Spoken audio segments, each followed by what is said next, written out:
बहुत पुराने जमाने की बात है। दूर दूर तक फैले रेगिस्तानों, सन्नसाती हवाओं और तनतनहा रास्तों के दरमियान एक तवील सफरगाह हुआ करती थी। अफसानों में उसका नाम सफर सहराए नूर मशहूर था। इस रास्ते पर दिन के वक्त सूरज आग बरसाया करता और रात को ठंडी जहरीली हवाएं जिस्म में सुइयां चुभो देती। लोग कहते थे कि यहाँ मुसाफिर कम मगर कहानियां बहुत ज्यादा पैदा होती हैं। उसी रास्ते पर एक नौजवान मुसाफिर चलता हुआ आगे बढ़ रहा था। उसका नाम शाहिर था, एक सादा मगर हौसले वाला आदमी। वह 3 दिन से मुसलसल सफर कर रहा था। उसके थैले में बस सूखी रोटी, एक छोटा सा पानी का मशकीज़ा और रास्ते के नक्शे थे। लेकिन आज का दिन उसके लिए मुख्तलिफ साबित होने वाला था। दोपहर का वक्त था। सूरज इतना करीब लग रहा था जैसे आसमान जमीन से मिलने आया हो। रेत के झर्रे पांव जलाने लगे थे। शाहर ने अपनी पेशानी से पसीना साफ किया और चलने ही वाला था कि उसे दूर कहीं से हिनहिनाने की आवाज सुनाई दी। वह रुका, आवाज फिर आई, कमजोर, टूटी हुई, जैसे कोई मदद मांग रहा हो। शाहर ने गर्दन उठाई, इधर उधर देखा और चंद कदम रेत में आगे बढ़ा। सामने एक पत्थर के पास एक सफेद घोड़ा पड़ा हुआ था। उसके जिस्म पर गर्द जमी थी, सांसें तेज थीं और आंखों में अजीब सी मायूसी तैर रही थी। उसकी लगामें टूटी हुई थीं। लगता था कोई उसे छोड़ गया था या वह भटक कर यहाँ तक आ गया था। शाहर ने 2 कदम एहतियात से आगे बढ़कर घोड़े के करीब बैठते हुए पूछा, अरे दोस्त, क्या हुआ तुम्हें? घोड़े ने धीरे से गर्दन उठाई, जैसे हिम्मत के आखिरी चंद झर्रात बाकी हों। शाहर समझ गया, यह प्यासा है। उसने फौरन अपनी मशकीज़ा खोली। खुद 3 दिन से पानी बचाकर चल रहा था, लेकिन घोड़े की हालत देखकर उसने लम्हा भर सोचा भी नहीं। वह पानी घोड़े के करीब रखा और उसके होंठों तक ले आया। घोड़े ने पानी पीना शुरू किया, पहले आहिस्ता फिर तेजी से, जैसे जिंदगी वापस उसके जिस्म में दौड़ रही हो।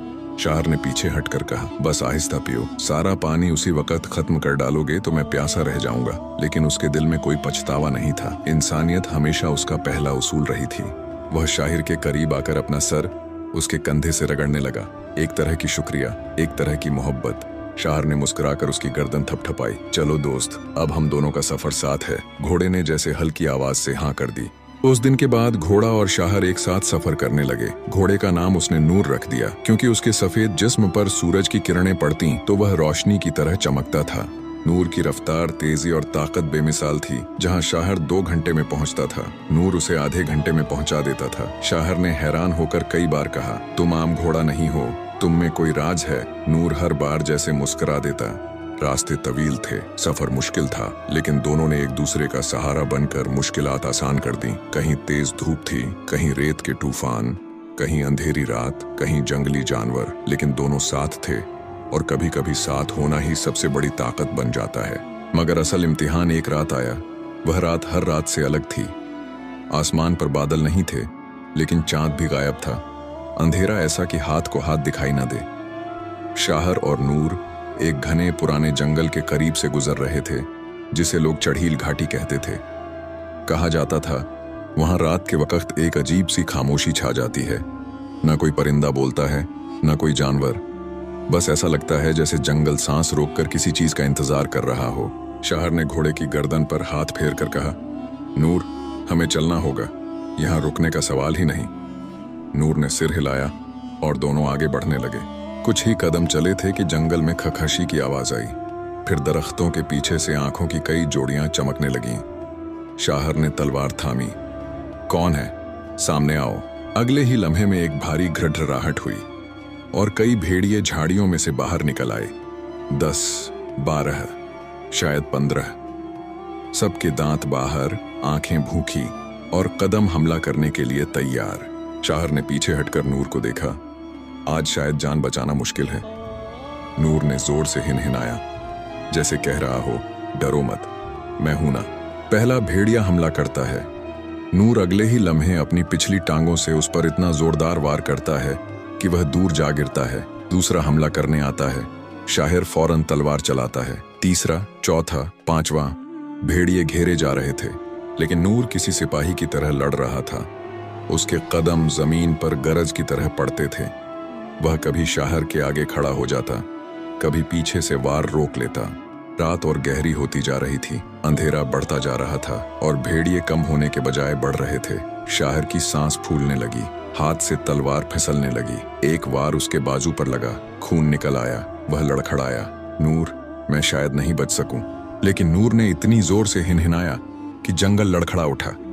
वह शाहिर के सामने आ खड़ा हुआ, जैसे कह रहा हो, जब तुमने मुझे पानी दिया था उस वक्त मैं मर रहा था। आज तुम्हारी बारी है, तुम नहीं मरोगे, मैं तुम्हें बचाऊंगा। नूर ने एक जबरदस्त कूद लगाई, भेड़ियों के दायरे को तोड़ा और शाहिर को अपनी पीठ पर सवार होने का इशारा किया। शाहिर ने बिना सोचे झट सवार होकर उसकी गर्दन पकड़ ली और अगले ही लम्हे नूर जंगल में इतनी तेजी से भागने लगा कि हवा उसके साथ दौड़ने लगी।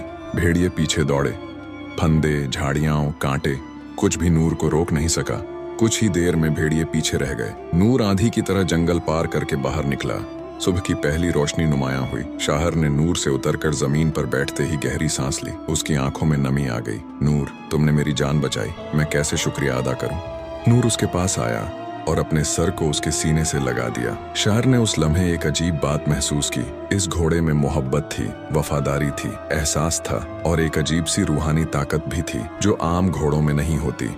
शाहिर ने कहा, शायद तुम वही घोड़ा हो जो कभी किसी सल्तनत का शाही घोड़ा था, या शायद कोई फरिश्ता जो भटक कर यहाँ आ गया। तुम आम घोड़ा नहीं हो नूर। नूर बस खामोश खड़ा रहा, लेकिन उसकी आंखों में वह चमक थी जो इंसानों में कम ही दिखाई देती है। कुछ दिन बाद शाहिर अपने मंजिल सल्तनत ए नज्म पहुंच गया। वहां के लोग नूर को हैरत से देखते थे। उसकी चाल में बादशाहों जैसी शान थी। कुछ लोग कहते थे, यह घोड़ा निहायत नायाब है, इसे बादशाह के अस्तबल में होना चाहिए। लेकिन शाहिर जानता था नूर उसका दोस्त था, उसकी मदद करने वाला, उसकी जिंदगी बचाने वाला। एक दिन शाहिर ने नूर की पेशानी पर हाथ रखकर कहा, दोस्त, तुम चाहो तो यहीं रुक सकते हो। इस सल्तनत में तुम्हें आराम मिलेगा, इज्जत मिलेगी, बेहतरीन खाना मिलेगा। नूर ने दूर देखकर हिनहिनाया, जैसे कह रहा हो, मैं आजादी पसंद हूँ, मेरा सफर कभी रुक नहीं सकता। मैं तुम्हारी हिफाजत के लिए आया था और अब मेरा मकसद पूरा हो चुका है। शाहिर की आंखों में आंसू आ गए। तो अब तुम जा रहे हो? नूर उसके चारों ओर एक चक्कर लगाकर, उसकी हथेली चाट कर उसकी तरफ आखिरी बार देखकर धीरे धीरे चलने लगा। फिर अचानक एक लंबी दौड़ लगाकर दूर, बहुत दूर अफ्क में गुम हो गया। शाहिर देर तक उसे जाता देखता रहा और जब नूर पूरी तरह से नजरों से ओझल हो गया, उसके दिल में सिर्फ एक बात रह गई। कभी कभी हमारी जिंदगी में कुछ रिश्ते ऐसे आते हैं जो खून के नहीं होते, मगर उनसे ज्यादा सच्चे, ज्यादा मजबूत और ज्यादा मुकद्दस होते हैं। इस कहानी से हमें यह सबक मिलता है कि नेकी कभी जाया नहीं होती। आप किसी की प्यास बुझाते हैं, कल वही आपकी जान भी बचा सकता है। मोहब्बत और वफादारी इंसान या जानवर की बुनियाद नहीं देखती, वह सिर्फ दिल देखती है। प्यारे दोस्तों, ये कहानी आपको कैसी लगी? कमेंट्स में अपनी राय का इजहार जरूर कीजिएगा। हमारे चैनल को सब्सक्राइब कर दीजिएगा। वीडियो देखने का बहुत बहुत शुक्रिया।